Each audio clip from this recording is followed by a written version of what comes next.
Hello, কে? আচ্ছা ধরুন। সুলতান, সুলতান। কি রে, কি হয়েছে? তোর ফোন, কথা বল। কে? কথা বলে দেখ। হ্যালো সুইটহার্ট, আমি পড়ে গিয়ে পা ভেঙে ফেলেছি। জীবনে আর কোনোদিন ডান্স করতে পারবো না। কি বলছো রোমানা? দুষ্টুমি করছো না তো? হোয়াট? আমি পা ভেঙে ফেললাম আর তুমি বলছো দুষ্টামি করছি? আমি জানি আমি মরে গেলেও তুমি আসবে না, পচা। হ্যালো। মিথ্যে না বলে তো তুমি আসতে না, তাই মিথ্যে বলেছি। আমি তো চাকরি করি, তোমার সময় জ্ঞান থাকা উচিত। রাগ করেছো লক্ষ্মীটি? ক্ষমা করে দাও প্লিজ। তোমাকে ক্ষমা করব না, কোনোদিন ক্ষমা করব না। সুলতান, সুলতান শোনো, শোনো সুলতান। এই রানী আমার ভালোবাসা, আমার জীবনের সবকিছু। গাছ বাঁচলে যেমন দেশ বাঁচবো, ঠিক তেমনি রানী বাঁচলে আমি বাঁচব। আপনারা আমার বড় ভাই, আজ বিপদে পড়ছেন, আমি আপনাকে বাঁচামো, আর আমি বাঁচামো আমার স্বার্থে। মনের কথা কইছেন। আপনারা বাঁচলে আমার মতো সন্ত্রাসী বাঁচবো, আপনারা মরলে আমি মরু। খুশি হইলাম। আপনাগো যন্ত্রপাতি আমাগো যন্ত্রপাতি, আজ থেকে একসাথে কাজ করুন। বড় খুশি হইলাম। বড় ভাইরা, এই দুনিয়ায় সবচেয়ে বড় ভালো আছে কারা জানেন? দালালরা। দালালের উপর কোনো ব্যবসা নাই, কারণ এই ব্যবসায় পুঁজিও কম লাগে। ওরা পুলিশের লগে দালালি করছে। অগরে কি করুন বড় ভাই? অগরে আস্তে আস্তে সাফা করে ফেলাম। সন্ত্রাসী রাজার বিরুদ্ধে তোমরা যেভাবে রিপোর্ট করছো, তাতে মনে হচ্ছে রাজা ছাড়া এদেশে আর কোনো সন্ত্রাসী নেই। তারপরেও আমার মনে হচ্ছে রাজার কর্মকাণ্ড অনুযায়ী খুব কমই রিপোর্ট করা হচ্ছে। তাহলে কি পুরো পত্রিকা জুড়ে রাজার কাহিনী লিখে যাবে? যতক্ষণ পর্যন্ত রাজাকে পুলিশ না ধরছে, প্রশাসনের টনক না নড়ছে, ততক্ষণ লেখা উচিত স্যার। উচিত অনুচিত সম্পর্কে আমাকে বোঝানো ঠিক না, আমি এই পত্রিকার সম্পাদক। বুঝতে পারছি না, বেশ কিছুদিন যাবৎ রাজাকে নিউজকে আপনি পাত্তা দিচ্ছেন না কেন? আগে তো স্যার প্রতিদিনই রাজাকে নিয়ে নতুন নিউজ করতে বলতেন। ইদানিং মনে হচ্ছে রাজার হুমকির কাছে আমরা মাথা নত করে ফেলছি। এগুলো আপনাদের ভুল ধারণা। কারো বিরুদ্ধে বেশি নিউজ করলে সেটা বোরিং মনে হবে। মোটেই না স্যার, রাজার সম্পর্কে যে রিপোর্টিং করেছি তাতে পত্রিকা বেশি বিক্রি হয়েছে কিনা দেখুন। হ্যালো, বলেন কি? পুলিশের সাথে রাজার 1 ঘন্টা বন্দুক যুদ্ধ হয়েছে, তারপরও রাজা বেঁচে গেছে? রাজার সাথে পুলিশের 1 ঘন্টা বন্দুক যুদ্ধ? স্যার, এই রিপোর্টটা আমি করব।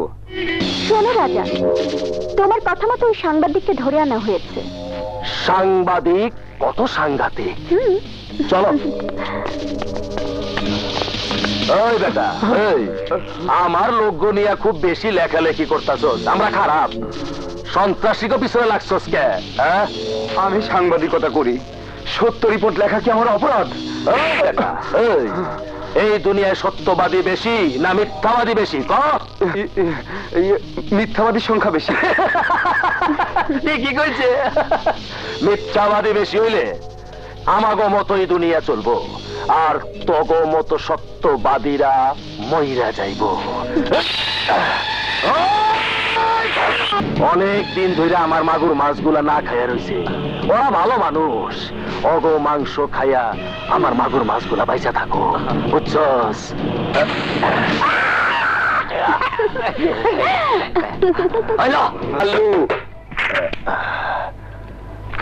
হয়ে গেল। কি করবি ক?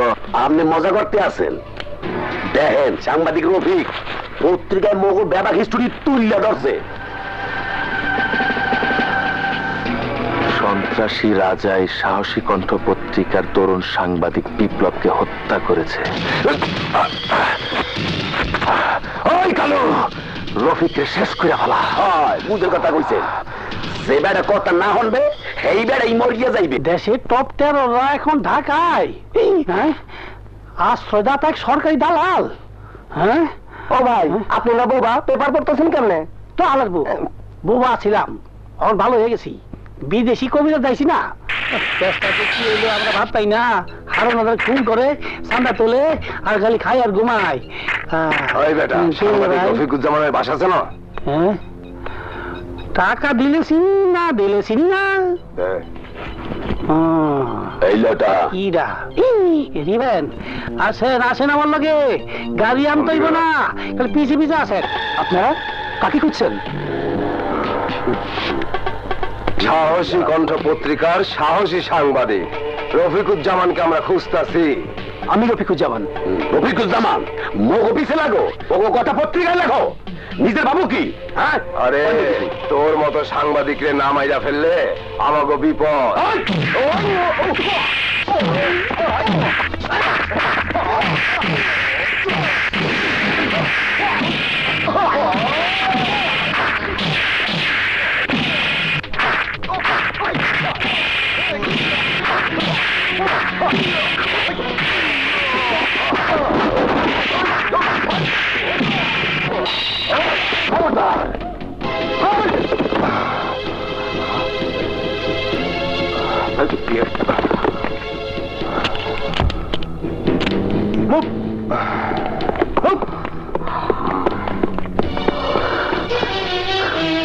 রফিক, শুধু কলম দিয়ে লিখেই সাংবাদিক হয়ে বেঁচে থাকা যাবে না, কলমের সাথে থাকতে হবে প্রতিরোধ করার সাহস।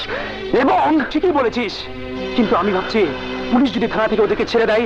না না, সাথে অস্ত্র পেয়েছে, তাছাড়া ওদের নামে ওয়ারেন্ট আছে, পুলিশ ওদের খুঁজে। ওরা তোদেরকে টার্গেট করেছে।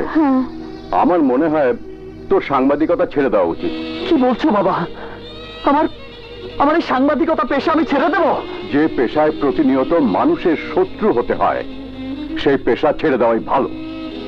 সেই ছোটবেলা থেকে তোমাকে আদর্শবান পিতা হিসেবে সম্মান করি, তুমি তোমার আদর্শ থেকে একটুও সরে যেও না বাবা।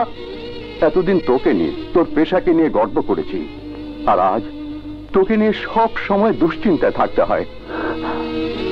তুই যাকে নিয়ে পত্রিকায় রিপোর্টিং করছিস সে হচ্ছে সন্ত্রাসের নায়ক, যে প্রকাশ্যে খুন করে জামিনে ছাড়া পেয়ে যায়, বড় বড় মন্ত্রী মিনিস্টারের সাথে যার সম্পর্ক।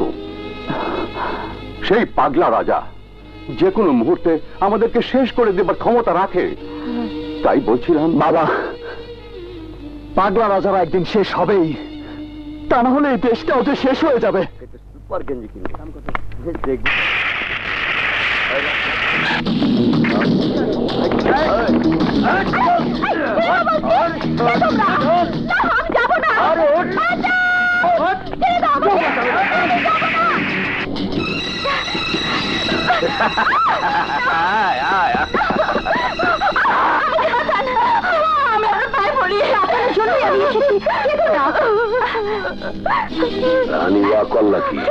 করেছি আমি যা বলবো তাই হবে। আমি হচ্ছে এই আস্থার রানী। দেখো, আমি ভালো মেয়ে না, তবে যে ভালো থাকতে চায় আমি চেষ্টা করি তাকে ভালো রাখতে। এসো এসো আমার সঙ্গে।